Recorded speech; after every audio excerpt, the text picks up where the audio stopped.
दोस्तों मेरा नाम है उज्जवल आचार्य जी और मैं आरआरबी एनटीपीसी 2019 एग्जाम से लेवल 5 सीनियर क्लर्क सिलेक्टेड हूँ। दोस्तों आरआरबी ने अपना एग्जाम कैलेंडर रिलीज कर दिया है और वहां पे आरआरबी ने साफ साफ मेंशन किया है कि जो आरआरबी एनटीपीसी 2024 का नोटिफिकेशन है वो जुलाई से सितंबर के बीच कभी भी रिलीज हो सकता है। अभी जुलाई का महीना चल रहा है और नोटिफिकेशन कभी भी आउट हो सकता है। तो आप में से जो कोई भी आरआरबी एनटीपीसी 2024 एग्जाम को टारगेट करके प्रिपरेशन कर रहे हैं, आप सबके लिए ये जानना बहुत ज्यादा इंपॉर्टेंट है कि आपको अभी से कौन कौन सा डॉक्यूमेंट्स बना के रेडी रखना है, ताकि आपको बाद में डीवी में जाके यानी कि डॉक्यूमेंट वेरिफिकेशन में जाने के बाद आपको कोई प्रॉब्लम ना हो। इस वीडियो में मैं मेरा खुद का डीवी का एक्सपीरियंस शेयर करने वाला हूं, जो कि मैंने खुद एक्सपीरियंस किया था। और डीवी में जाने के बाद, डीवी का कॉल लेटर आने के बाद आपको आपका जो है फोटो एंड सिग्नेचर, आपका आइडेंटिफिकेशन मार्क्स एक वेबसाइट पे जाके अपलोड करना है।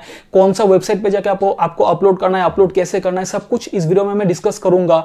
उसके बाद वहां पे 3 स्टेप कंप्यूटर वेरिफिकेशन होता है। उसके बाद आपका डीवी का चेकलिस्ट आपको दिया जाएगा, अंडरटेकिंग आपको साइन करना पड़ेगा, फिर हैंडराइटिंग सैंपल आपको मतलब लिखना पड़ेगा। वहां पे जो भी हैंडराइटिंग है उसमें रनिंग वर्ड्स में आपको लिखना पड़ेगा, वो भी चेक होगा। उसके बाद 2 पैनल आपका चेकिंग होगा, 2 पैनल में आपका चेकिंग होगा। उसके बाद एक मेमो दिया जाएगा, एक कॉन्फिडेंशियल एनवेलप आपको दिया जाएगा। सब कुछ इस वीडियो में मैं डॉक्यूमेंट वेरिफिकेशन से रिलेटेड सब कुछ क्लियर करने वाला हूं। ये वीडियो देखने के बाद आपको आरआरबी एनटीपीसी 2024 एग्जाम के डॉक्यूमेंट वेरिफिकेशन से रिलेटेड कोई भी डाउट नहीं रहेगा। फिर भी अगर आपको कोई डाउट रह जाए तो आप इस वीडियो के नीचे जाके आप लोग कमेंट कर सकते हैं। मैं खुद कमेंट करके उस डाउट को सॉल्व करने का कोशिश करूंगा। और अगर आप आरआरबी एनटीपीसी 2024 एग्जाम को टारगेट करके प्रिपरेशन कर रहे हैं तो मैंने एक टेलीग्राम ग्रुप क्रिएट किया है, जिसका लिंक आपको पिन कमेंट पे मिल जाएगा। उस ग्रुप में मोर देन 2500 एस्पिरेंट्स है और वहां पे आप लोग जाके ज्वाइन करके आप लोग आरआरबी एनटीपीसी 2024 से रिलेटेड ग्रुप डिस्कशन वहां पे कर सकते हैं। तो अभी वहां पे आप लोग जाके ज्वाइन कर लीजिए। वहां पे आप लोग सब कुछ मतलब डिस्कस कर सकते हैं और जो भी अपडेट्स है उस ग्रुप पे सबसे पहले आपको मिल जाएगा। तो चलिए फ्रेंड्स, इस वीडियो को स्टार्ट करते हैं। डॉक्यूमेंट वेरिफिकेशन से रिलेटेड जो भी डाउट्स है मैं ट्राई करूंगा सब कुछ क्लियर करने के लिए। तो सबसे पहले जब आपका सिलेक्शन होगा, जब पैनल पे आपका नाम आएगा डीवी के लिए, तो उसके कुछ ही दिनों बाद आपका डॉक्यूमेंट वेरिफिकेशन का कॉल लेटर आपका जनरेट हो जाएगा। डीवी के जो कॉल लेटर आप डाउनलोड करेंगे उसके लगभग 10 to 15 डेज बाद आपका डीवी का डेट होगा। वहां पे उस दिन पे जाके आपको आपका डॉक्यूमेंट वेरीफाई आपको करना पड़ेगा। अच्छा, डीवी से 10 या 15 दिन पहले जब आपका कॉल लेटर आपका जनरेट होगा, जब आप डाउनलोड करेंगे, उसके बाद एक वेबसाइट पे जाके आपको आपका डॉक्यूमेंट्स अपलोड करना होगा। डॉक्यूमेंट्स में सब कुछ डॉक्यूमेंट्स नहीं, सिर्फ आपका photo, signature and identification marks आपको अपलोड करना होगा। आपका पासपोर्ट साइज फोटो, आपका सिग्नेचर और 2 आइडेंटिफिकेशन मार्क्स आपको अपलोड करना होगा। किस वेबसाइट पे जाके अपलोड करना होगा और कैसे अपलोड करना होगा आप लोग एक बार देख लीजिए। तो डीवी का कॉल लेटर जनरेट हो जाने के बाद आप लोगों को इस वेबसाइट पे आके अपना जो भी डॉक्यूमेंट्स है वो अपलोड करना है। आप लोग वेबसाइट का नाम देख पा रहे हैं, फिर भी मैं एक बार यहाँ पे लिख देता हूँ। वेबसाइट का नाम है oirms-ir.gov.in। इस वेबसाइट पे आके आप लोगों को आपका डॉक्यूमेंट्स जो भी है वो अपलोड करना पड़ेगा। अपलोड करने का प्रोसेस एक बार मैं आपको दिखा देता हूं। यहाँ पे इस वेबसाइट पे आने के बाद आप लोगों को यहाँ पे एक ऑप्शन दिखेगा, फर्स्ट टाइम लॉगिन। यहाँ पे आप लोगों को क्लिक करना है। क्लिक करने के बाद आप लोगों को पूरा रजिस्टर कर लेना है, एक नया पासवर्ड सेट करना है। पासवर्ड सेट करने के बाद, रजिस्टर करने के बाद एक मैसेज यहाँ पे शो होगा। आपका रोल नंबर तो सेम ही रहेगा, लेकिन आपने जो नया पासवर्ड दिया है वो पासवर्ड यहाँ पे शो होगा और फोन पे भी एक मैसेज आएगा। ये मैसेज शो होने के बाद आप लोगों को इस बॉक्स पे अपना रोल नंबर जो है वो एज इट इज टाइप करना है और पासवर्ड जो आपने अभी सेट किया है वो पासवर्ड यहाँ पे आप लोगों को टाइप करना पड़ेगा। टाइप करने के बाद जो कैप्चा कोड यहाँ पे शो होगा वो कैप्चा कोड आपको यहाँ पे टाइप करना पड़ेगा। टाइप करने के बाद roll number, password and captcha code type करने के बाद आप लोगों को लॉगिन पे क्लिक करना पड़ेगा। लॉगिन पे क्लिक करने के बाद एक ऐसा पेज ओपन हो जाएगा। लोगों को दिखेगा documents required to be uploaded for DV of, ये तो जब आरआरबी एनटीपीसी 2019 का सीएन नंबर है, जो 2024 का सीएन नंबर होगा वो यहाँ पे मेंशन होगा, are photo and signature only. तो documents required to be uploaded और फोटो एंड सिग्नेचर ओनली, सिर्फ फोटो एंड सिग्नेचर ही आप लोगों को अपलोड करना है। इस पेज पे आप लोगों को अपना रोल नंबर दिखेगा, जो आपका रोल नंबर है वो दिखेगा, रजिस्ट्रेशन नंबर दिखेगा, name, CN number, Aadhaar number, date of birth, सब कुछ यहाँ पे शो होगा। आप लोगों को यहाँ पे कुछ नहीं करना है, सिर्फ 3 चीज़ों को अपलोड करना है। एक जो आपका फोटो है, फोटो आप लोग को यहाँ पे ब्राउज पे क्लिक करके फोटो सिलेक्ट करके अपलोड करना है। फोटो का साइज होना चाहिए 50 to 300 KB जेपीजी फॉर्मेट का, और वाइट बैकग्राउंड में आप लोगों को फोटो यहाँ पे अपलोड करना पड़ेगा। उसके बाद आप लोगों को यहाँ पे सिग्नेचर अपलोड करना पड़ेगा 50 to 300 KB के बीच में। साइन का साइज होना चाहिए। ब्राउज पे क्लिक करके सिग्नेचर सिलेक्ट करके आप लोगों को अपलोड पे क्लिक करना होगा, तो फोटो एंड सिग्नेचर आपका अपलोड हो जाएगा। उसके बाद आप लोगों को यहाँ पे आइडेंटिफिकेशन मार्क्स अपलोड करना पड़ेगा। जो मार्क 1 है, यहाँ पे मार्क 1 जो भी है, यहाँ पे आपका पहला आइडेंटिफिकेशन मार्क यहाँ पे अपलोड करना पड़ेगा। और जो मार्क 2 है, यहाँ पे आपको सेकंड आइडेंटिफिकेशन जो भी है मार्क्स, वो आपको लिखना पड़ेगा। यहाँ पे कुछ अपलोड नहीं करना है। जो भी मार्क्स है, मार्क 1 एंड मार्क 2, यहाँ पे सिर्फ आप लोगों को लिखना है कि कौन सा मार्क है। जैसे कि आप मतलब किसी जला हुआ मार्क के बारे में आप लोग लिख सकते हैं, मोल है आपके बॉडी पे तो वो आप लिख सकते हैं। तो यहाँ पे सिर्फ आपको टाइप करना होगा कि आपका मार्क 1 एंड मार्क 2 क्या है। तो photo, signature, mark 1 and mark 2 type करने के बाद आप लोगों को यहाँ पे एक सेव का ऑप्शन दिखेगा, सेव आपको करना है। उसके बाद आपको सबमिट बटन पे क्लिक कर देना है। क्लिक करने के बाद एक ऐसा जो है पेज ओपन होगा कि document verification status, you have successfully uploaded all the documents. तो आपका फाइनली सभी डॉक्यूमेंट्स अपलोड हो जाएगा। तो photo, signature and identification marks successfully submit हो जाने के बाद आपको डायरेक्टली डीवी के डेट पे जाके अपना डॉक्यूमेंट्स वेरीफाई कर लेना है। अभी मैं जो कुछ भी डीवी से रिलेटेड बताऊंगा, ये मैं मेरे खुद के डीवी के एक्सपीरियंस के ऊपर बेस करके ही बताऊंगा। जो मैंने खुद फेस किया है वैसे ही मैं आपको गाइड करूंगा। तो सबसे पहले डीवी के डेट पे आपको जाके डॉक्यूमेंट्स वेरीफाई कर लेना है, और आपको सभी डॉक्यूमेंट्स जो भी मैं बताऊंगा बाद में वीडियो में, वो डॉक्यूमेंट्स लेके, डीवी का कॉल लेटर लेके और फोटोज लेके आपको जाना पड़ेगा। वहां पे आरआरबी के बाहर एक सीटिंग अरेंजमेंट होगा। मेरे टाइम पे भी सीटिंग अरेंजमेंट किया गया था। वहां पे सभी कैंडिडेट्स को बैठ के अपना नाम का एंड रोल नंबर का वेट करना पड़ेगा, क्योंकि आरआरबी का एक स्टाफ आके नेम एंड रोल नंबर पुकारेगा। एक साथ 5 to 6 कैंडिडेट्स को एक साथ अंदर जाना पड़ेगा जिसका नाम बुलाएगा। फिर उसके 5 से 10 मिनट बाद फिर से 5 to 6 कैंडिडेट्स का नाम बुलाएगा, उसको फिर से अंदर जाना पड़ेगा। अच्छा, अंदर जाने के बाद आपको एक रूम के बाहर आपको वेट करना पड़ेगा, और उस रूम पे 3 इन्विजिलेटर होगा। कंप्यूटर के पास 3 कंप्यूटर होगा, और 3 जो भी है इन्विजिलेटर वहां पे चेक करेगा आपका। जितना मेरा आइडिया है, वहां पे 3 चीजों का चेक किया जाता है। 3 चीजों का बायोमेट्रिक चेक किया जाता है। एक है थंब इंप्रेशन, एक है CBT1 का फेस मैच, और एक है CBT2 का फेस मैच। जो पहला कंप्यूटर होगा, इन्विजिलेटर होगा, जब आपका नाम पुकारेगा वहां पे जाके पहले कंप्यूटर पे आपको आपका थंब का जो इंप्रेशन है, लेफ्ट थंब राइट थंब जो भी है, आपको थंब का इंप्रेशन आपको वहां पे देना पड़ेगा। एक जो थंब का स्कैनर है वहां पे आपको थंब बैठाना पड़ेगा, और कंप्यूटर पे इन्विजिलेटर जो भी है वो मैच करेगा। मैच करके आपके डीवी के कॉल लेटर पे लिख देगा कि कितना % मैच हुआ है। ये एक्चुअली किस लिए होता है कि आप वही जो डॉक्यूमेंट वेरिफिकेशन करने आया है, वो कैंडिडेट वही कैंडिडेट है जिसने CBT1 एंड CBT2 का एग्जाम दिया है। यही मैच करने के लिए, क्योंकि वहां पे भी CBT1 एंड CBT2 एग्जाम देने के टाइम पे भी आपको थंब का जो भी है बायोमेट्रिक्स आपको देना पड़ेगा। तो वही एग्जाम का बायोमेट्रिक्स ही यहाँ पे मैच होगा कि जो बंदा डॉक्यूमेंट वेरिफिकेशन के लिए आया है, वो क्या सेम कैंडिडेट है जिसने एग्जाम में अपेयर हुआ है, वही मैच होता है। और वहां पे डीवी के कॉल लेटर पे लिख देगा कि कितना % आपका थंब मैच हुआ है। उसके बाद सेकंड पीसी पे जो सेकंड इन्विजिलेटर है वो आपका फेस मैच करेगा। CBT1, मुझे जितना आइडिया है CBT1 का फेस मैच होता है कि जो कैंडिडेट CBT1 के एग्जाम में अपेयर हुआ था और जो कैंडिडेट अभी डीवी के लिए आया है, ये दोनों सेम कैंडिडेट है कि नहीं। वहां पे कितना % आपका फेस मैच हुआ है वो भी डीवी के कॉल लेटर पे लिख देगा। उसके बाद थर्ड कंप्यूटर पे आपको जाना पड़ेगा। साइड में ही होगा, एक साथ तीनों ही इन्विजिलेटर एक साथ ही होगा। थर्ड कंप्यूटर पे आपका फिर से फेस मैच होगा, और ये CBT2 के टाइम पे जो कैंडिडेट एग्जाम देने गया था वही कैंडिडेट डीवी के टाइम पे आया है कि नहीं, वही मैच होता है। वही पे भी आपका जो है डीवी के कॉल लेटर पे आपका लिख देगा कितना % मैच हुआ है। तो पहले पे थंब, सेकंड पे CBT1 का फेस मैच, और थर्ड कंप्यूटर पे CBT2 का फेस मैच होगा। उसके बाद जितना भी मैच हुआ है तीनों ही कंप्यूटर पे आपका लिख देगा डीवी के कॉल लेटर पे।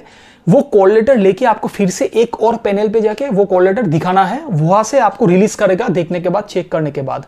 फिर आपको एक और रूम पे आपको लेके जाएगा, जो भी आरआरबी का स्टाफ है वो आपको एक और डीवी के रूम पे आपको लेके जाएगा। उस रूम पे आपको बहुत सारा फॉर्मेलिटीज आपको मतलब दिया जाएगा, मतलब करने के लिए। पहले आपको दिया जाएगा एक अंडरटेकिंग देने के लिए जो आपको खुद साइन करना है। अच्छा, अंडरटेकिंग से पहले आपको एक हैंडराइटिंग सैंपल देना पड़ेगा, एक पेपर देगा, वहां पे आपको एक हैंडराइटिंग का सैंपल देना पड़ेगा, जो कि आप स्क्रीन पे देख पा रहे हैं। ऐसे आपको एक लाइन लिखना पड़ेगा। आपको याद होगा जब आप CBT 1 का एग्जाम देंगे तो आपको एक ऐसा मतलब लिखना है ना कि I certify that I am the person जो एग्जाम में अपेयर हो रहा है। जो वहां पे आप एक हैंडराइटिंग सैंपल देंगे CBT 1 एंड CBT 2 एग्जाम के टाइम पे, DV के टाइम पे भी एक ऐसा ही सैंपल आपको देना पड़ेगा। उससे आपका फिर से एक बार हैंडराइटिंग सैंपल भी आपका मैच होगा। वो करने के बाद एक अंडरटेकिंग आपको फिलअप करना है। अंडरटेकिंग में ये रहेगा कि आप जिस लेवल के लिए DV करने के लिए आए हैं, उस लेवल पे आपका सिलेक्शन होने के बाद आप चाहे भले ही और लेवल्स का कट ऑफ आपने क्लियर किया हो, लेकिन बाकी लेवल्स के लिए आप एलिजिबल नहीं रहेंगे। सपोज जैसे मैं लेवल 5 में सिलेक्ट हुआ था और बाकी लेवल्स के लिए भी सिलेक्ट हुआ था, तो जब मैं लेवल 5 के DV पे गया था, वहां पे मैंने एक अंडरटेकिंग भरा था कि मुझे अगर कोई मतलब इस DV पे मेरा सिलेक्शन हो जाने के बाद मैं सिर्फ लेवल 5 के लिए ही एलिजिबल रहूंगा। बाकी लेवल्स का कट ऑफ भले ही मैंने क्लियर किया हो, लेकिन मैं क्लेम नहीं कर सकता, बाकी लेवल्स में मेरा एक पोस्ट मैं क्लेम नहीं कर सकता, यही पे मेरा फाइनल हो जाएगा। और अंडरटेकिंग के नीचे एक और अंडरटेकिंग होगा जो स्टेशन मास्टर से रिलेटेड है, कि अगर आपका नाम स्टेशन मास्टर के पैनल पे आए तो आप उसके लिए एलिजिबल नहीं रहेंगे, क्योंकि आप ऑलरेडी लेवल 5 या जो भी लेवल्स है उसके DV पे आप आए हैं।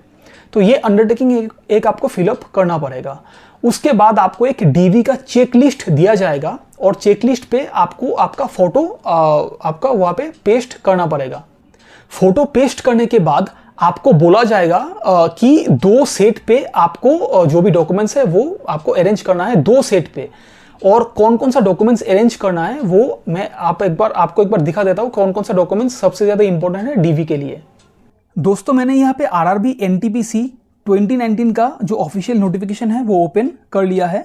आप लोग यहाँ पे देख सकते हैं कि documents to be brought by candidates in original as applicable for document verification are indicated below. जो कुछ भी डॉक्यूमेंट्स DV के लिए चाहिए सब कुछ ऑफिशियल नोटिफिकेशन, लास्ट ईयर का ऑफिशियल नोटिफिकेशन में सब कुछ मेंशन है। जब लास्ट टाइम RRB NTPC का एग्जाम हुआ था तो आपको क्या क्या डॉक्यूमेंट्स लेना पड़ेगा, मोस्ट इंपॉर्टेंट है, सब कुछ मैं आपको बताऊंगा। लेकिन डॉक्यूमेंट्स बताने से पहले मैं आपको यही रिकमेंड करूंगा कि आपके पास जो कोई भी डॉक्यूमेंट्स है, जितना भी डॉक्यूमेंट्स है, सब कुछ आप DV सेंटर पे लेके जाइए, ताकि कोई भी प्रॉब्लम बाद में ना हो, ताकि कुछ भी आपको जो भी आपसे पूछा जाए वो आप प्रोवाइड कर सके। लेकिन जो कुछ भी पूछा जाता है वो मैं आपको बताऊंगा, लेकिन मैं रेकमेंड करूंगा सब जो भी आपके पास डॉक्यूमेंट्स है सब कुछ वहां पे लेके जाइए, ताकि बाद में कोई प्रॉब्लम ना हो। तो सबसे पहले यहाँ पे मेंशन है कि मैट्रिकुलेशन का पासिंग सर्टिफिकेट जो भी है, तो 10th लेवल का आपको एडमिट कार्ड जो है, मैट्रिक का एडमिट कार्ड, 10th का एडमिट कार्ड, वो आपको लेके जाना है। इस एडमिट से आपका डेट ऑफ बर्थ मैच होगा और नेम का स्पेलिंग भी मैच होगा। उसके बाद जो 10th का पासिंग सर्टिफिकेट है वो भी आपको लेके जाना है। 10th का एडमिट एंड 10th का पासिंग सर्टिफिकेट वहां पे आपको सबमिट करना पड़ेगा। उसके बाद +2 यानी कि 12th का आपको मार्कशीट जो भी है, मार्कशीट लेके जाना है, वहां पे सबमिट करना पड़ेगा DV के टाइम पे। और 12th का जो पासिंग सर्टिफिकेट है वो भी आपको सबमिट करना पड़ेगा। तो 10th का एडमिट एंड 10th का पासिंग सर्टिफिकेट और 12th का मार्कशीट एंड 12th का पासिंग सर्टिफिकेट आप लोगों को वहां पे प्रोड्यूस करना पड़ेगा। नंबर 3 पे यहाँ पे मेंशन है यूनिवर्सिटी डिग्री, यानी कि जो बहुत सारे स्टूडेंट्स का डाउट है कि सर सभी सेमिस्टर्स का मार्कशीट चाहिए कि नहीं। सभी सेमिस्टर्स का मार्कशीट बिल्कुल नहीं चाहिए। ग्रेजुएशन के लिए जो आपका फाइनल ईयर का जो मार्कशीट है, जो फाइनल मार्कशीट है जिसमें आपका पासिंग मेंशन्ड होगा, वो फाइनल मार्कशीट ही वहाँ पे आपको प्रोड्यूस करना पड़ेगा, या आपको वहाँ पे फाइनल मार्कशीट जो है वहाँ पे आपको दिखाना पड़ेगा। तो डिग्री का फाइनल मार्कशीट ही वहाँ पे आपको प्रोड्यूस करना पड़ेगा। इसके साथ आपको एक और सर्टिफिकेट प्रोड्यूस करना पड़ेगा जो आपको यूनिवर्सिटी से ओरिजिनल सर्टिफिकेट होता है, जो ओरिजिनल सर्टिफिकेट होगा वो भी वहाँ पे आपको प्रोड्यूस करना पड़ेगा। तो ग्रेजुएशन के लिए आपको फाइनल ईयर का फाइनल मार्कशीट और जो ओरिजिनल सर्टिफिकेट मिलेगा यूनिवर्सिटी से, वो आपको ये दोनों डॉक्यूमेंट्स वहाँ पे आपको प्रोड्यूस करना पड़ेगा। रजिस्ट्रेशन कार्ड का ज़रूरत नहीं पड़ता, लेकिन आपको सब कुछ ही लेके जाना है। उसके बाद जो भी कास्ट फॉर्मेट्स है, बहुत स्टूडेंट्स का बहुत ज़्यादा डाउट होता है कि कास्ट फॉर्मेट्स को लेके कि स्टेट वाला सबमिट करना है या सेंट्रल वाला। तो कास्ट का फॉर्मेट्स 2 टाइप का होता है, एक होता है स्टेट वाला फॉर्मेट और एक होता है जो सेंट्रल वाला फॉर्मेट। देखिए फ्रेंड्स, ये ऑल इंडिया का जॉब है, ये सेंट्रल गवर्नमेंट का जॉब है, तो यहाँ पे स्टेट वाला कास्ट सर्टिफिकेट, कास्ट का फॉर्मेट बिल्कुल नहीं चलेगा। यहाँ पे आपको कास्ट का जो भी सर्टिफिकेट है वो सेंट्रल फॉर्मेट में ही आपको बना के लेके जाना पड़ेगा, तभी आपको ये अलाउ होगा, तभी आपको उस कैटेगरी में आपको लिया जाएगा। तो सेंट्रल वाला फॉर्मेट ही इस एग्ज़ाम के लिए एलिजिबल है, स्टेट वाला नहीं चलेगा। अगर आप SC/ST का कैंडिडेट है तो आपको SC/ST का certificate as per format mentioned in annexure 1, जो कि मैं दिखा दूंगा कि फॉर्मेट आपको कहाँ से मिलेगा, किस फॉर्मेट में आपको बनाना है, वो मैं दिखा दूंगा आगे वीडियो में। अगर आप SC या ST कैंडिडेट है तो आपको जो SC/ST का फॉर्मेट मेंशनड है एनेक्सर 1 पे, वो आपको लेके जाना पड़ेगा बना के। अगर आप OBC NCL का कैंडिडेट है, अच्छा OBC में दो टाइप का कैटेगरी होता है, एक होता है OBC क्रीमी लेयर, एक होता है OBC नॉन क्रीमी लेयर। अगर आप OBC क्रीमी लेयर के अंडर आते हैं तो आपको OBC का रिलैक्सेशन नहीं मिलेगा, लेकिन अगर आप OBC NCL के अंडर आते हैं तो आपको OBC का रिलैक्सेशन मिलेगा, एज में भी और कट ऑफ में भी। अच्छा, ये आप कैसे डिसाइड करेंगे कि आप OBC आप क्रीमी लेयर है या OBC नॉन क्रीमी लेयर है? देखिए, अगर आपका एनुअल इनकम या आपके फैमिली का एनुअल इनकम 8 लाख से कम है तो आप OBC नॉन क्रीमी लेयर में आते हैं। अगर 8 लाख से आपका ज़्यादा इनकम है तो आप OBC क्रीमी लेयर के अंडर आते हैं, तब आपको OBC का कोई भी बेनिफिट नहीं मिलेगा। लेकिन 8 लाख से कम अगर आपका एनुअल इनकम है या आपके फैमिली का एनुअल इनकम है 8 लाख से कम, तो आपको OBC का NCL का आपको रिलैक्सेशन मिल जाएगा, तब आप OBC NCL का फॉर्मेट आप लोग बना पाएंगे। स्टेट का सर्टिफिकेट दिखा के ही आपको ये सेंट्रल वाला फॉर्मेट बनाना पड़ेगा, सबमिट करना पड़ेगा वहाँ पे। तो OBC NCL, अगर आप OBC NCL का कैंडिडेट है तो OBC NCL का सर्टिफिकेट आपको बनाना पड़ेगा as per annexure 2 given in the format. मैं आपको दिखा दूंगा कैसा होता है फॉर्मेट। यहाँ पे एक चीज बहुत इंपॉर्टेंट है कि not older than 1 year from the date of document verification. OBC NCL का जो आप सर्टिफिकेट प्रोड्यूस करेंगे वो DV के डेट से 1 साल से ज्यादा पुराना नहीं होना चाहिए। Not older than 1 year from the date of document verification. DV का जिस दिन डेट है उससे 1 साल पहले तक का चल जाएगा, लेकिन 1 साल से ज्यादा पुराना नहीं चलेगा। सपोज आज मेरा DV है तो आज से 1 साल तक पहले का अगर है तो मैं वो सबमिट कर सकूंगा, लेकिन अगर 1 साल से ज्यादा पुराना है तो वो अलाउड एप्लीकेबल नहीं होगा। तो आपको not older than 1 year from the date of DV ऐसा ही सर्टिफिकेट आपको वहां पे प्रोड्यूस करना पड़ेगा। डेट वहां पे क्लियरली चेक होता है। Non creamy layer declaration bye OBC NCL candidate. अगर आप OBC NCL है तो आपको सभी बेनिफिट्स मिलेगा, आपको OBC NCL का फॉर्मेट भी आपको मिल जाएगा, सर्टिफिकेट आपको प्रोड्यूस करना है, उसके साथ आपको एक डिक्लेरेशन भी देना है जो कि मैं आपको आगे दिखा दूंगा एज पर एनेक्सर 2A। आपको वो खुद साइन करना पड़ेगा जो भी डिक्लेरेशन है। उसके बाद अगर आप EWS कैंडिडेट है तो आपको इनकम एंड एसेट सर्टिफिकेट आपको प्रोड्यूस करना होगा as per annexure 3 given below. जो भी एनेक्सर 3 के हिसाब से जो फॉर्मेट होता है सर्टिफिकेट का EWS कैंडिडेट्स के लिए वो आपको प्रोड्यूस करना पड़ेगा। अगर आप इकोनॉमिकली बैकवर्ड क्लासेस से बिलोंग करते हैं, अगर आप EBS कैंडिडेट है तो आपका फॉर्म फिलअप के टाइम पे आपका फीस एग्जेम्प्ट हो जाएगा, फीस आपका माफ हो जाएगा, फीस आपको पे नहीं करना है।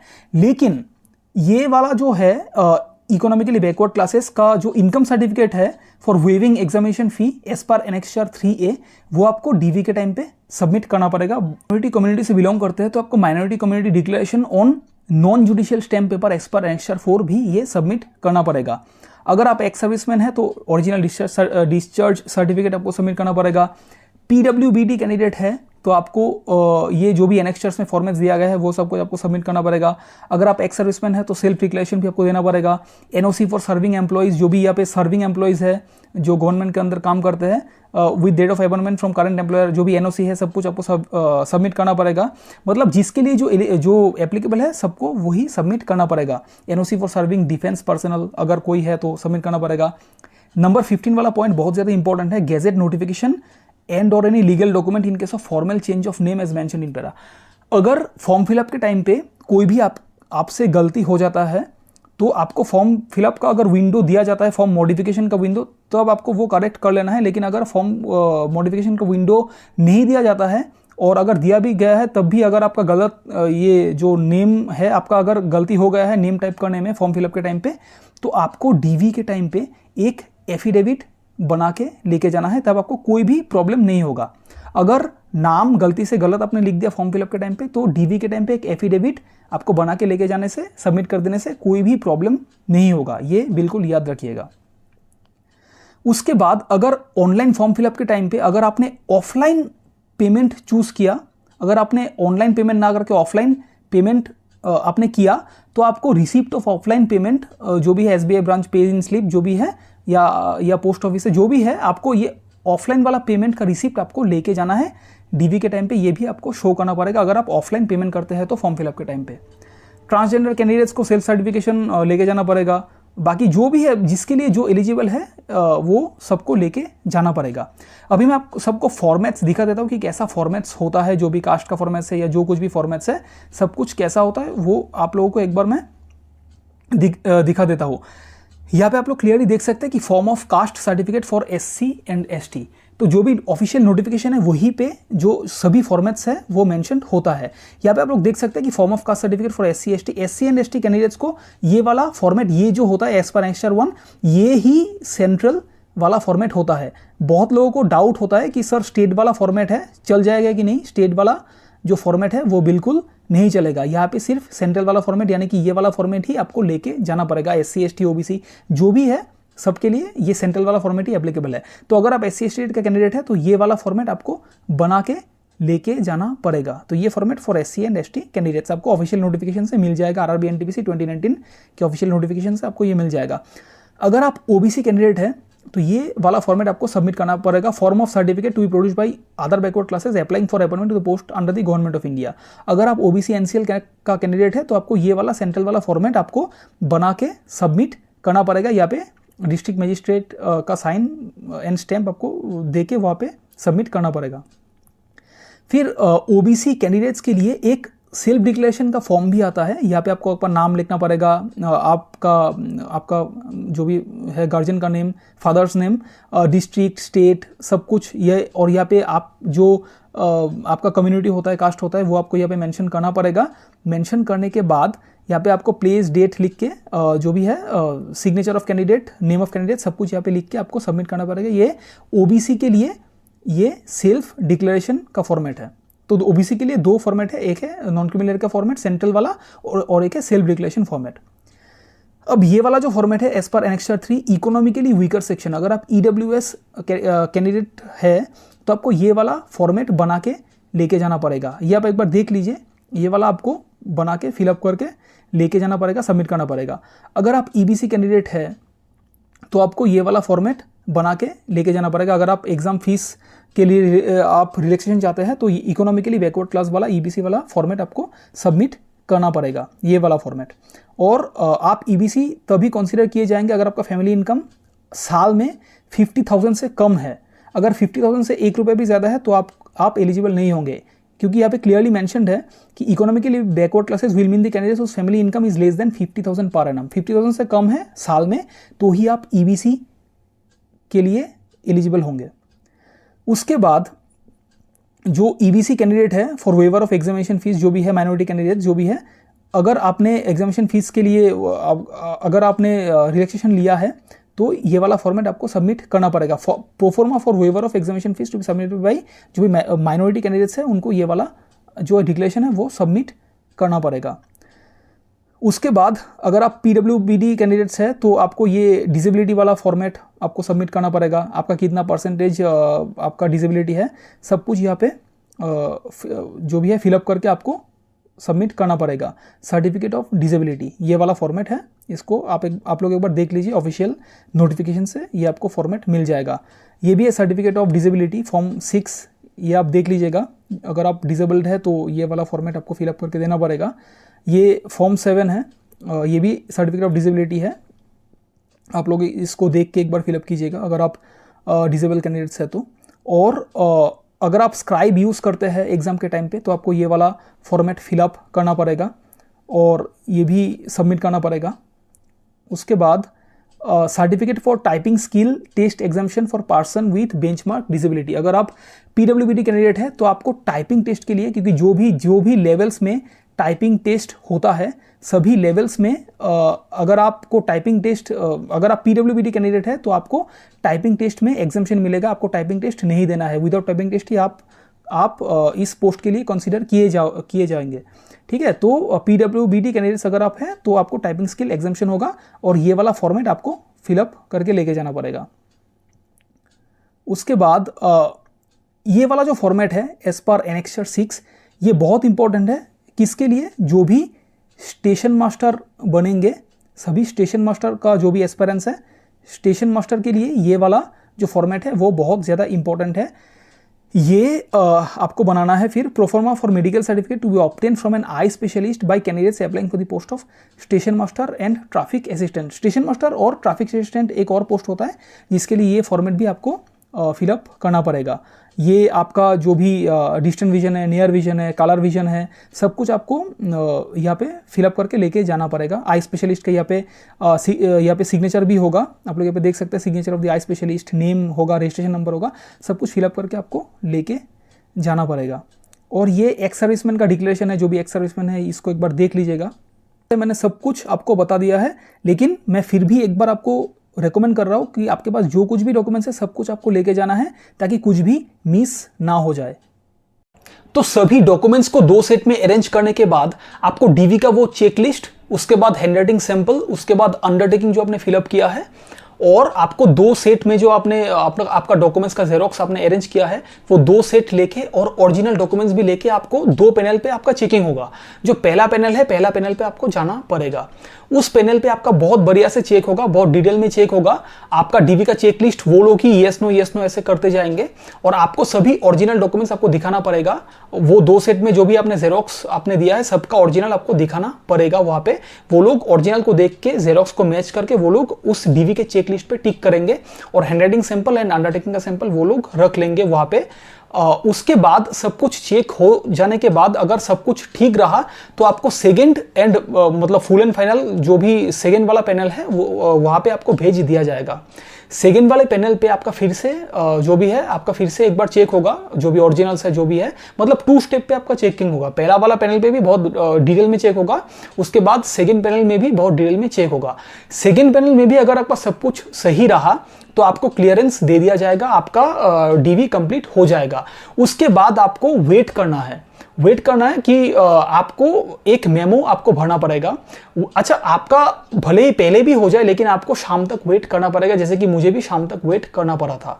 तो 2 पैनल पे चेक होने के बाद आपको एक 24 रुपीज का आपको एक मेमो, एक पर्ची काटना पड़ेगा।